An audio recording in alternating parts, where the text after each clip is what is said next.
Welcome back to another week of Keeping It Real with Coach Neal. Brandon Sands, UNCW women's soccer head coach Chris Neal. And Coach, we'll jump right into it.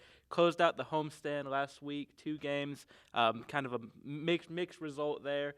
What I thought was probably the best game they played all year last Thursday versus William and Mary in the 2-0 win. Monmouth, needing points, needing wins this late in the year, unable to get it done late. Just kind of to recap that final home stand there. It was another fun weekend and another split. So in this league, you have to try to take care of business at home as much as possible. We've done a decent job of that. Not perfect, but decent. And you're right. I think the William and Mary performance on Thursday night was our best performance of the year. That was a very good team coming into town, and we were really good in a lot of different phases that night.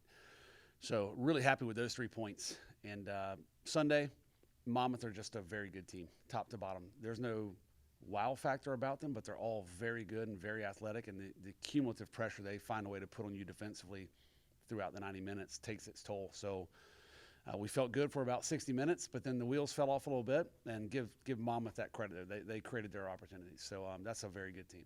How did that game kind of change there on Sunday with, get the goal, go out, jump out to the lead right after halftime? Well, oddly enough, the previous 2 home games we scored in the first minute. Sunday we scored in the first minute of the second half, and then it just kind of, how did that change there at the end there?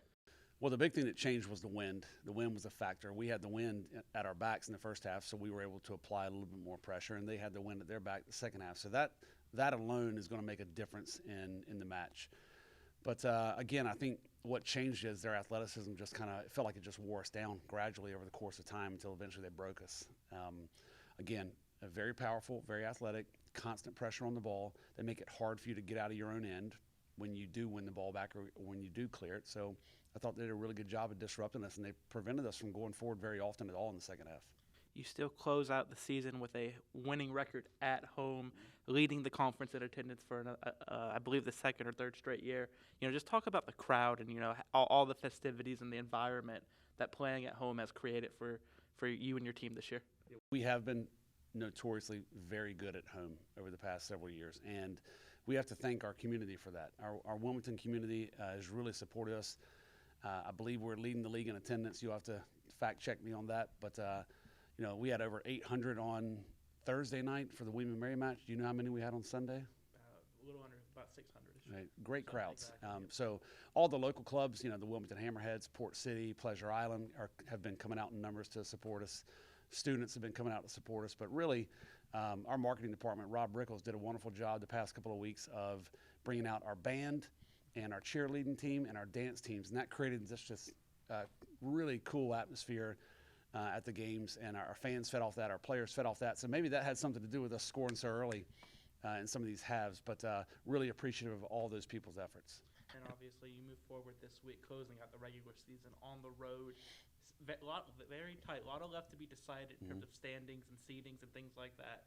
Just your thoughts on how the conference has been this year. We kind of talked about it in preseason, how you knew it was going to be tight like this, and so far that's proven to be correct.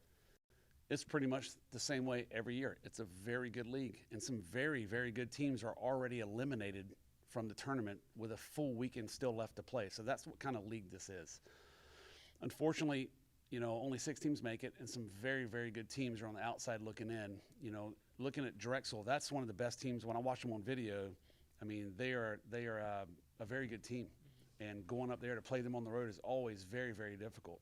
So that's going to be an absolute battle on Thursday, and then Delaware on the Sunday. That's a 5-day swing up there.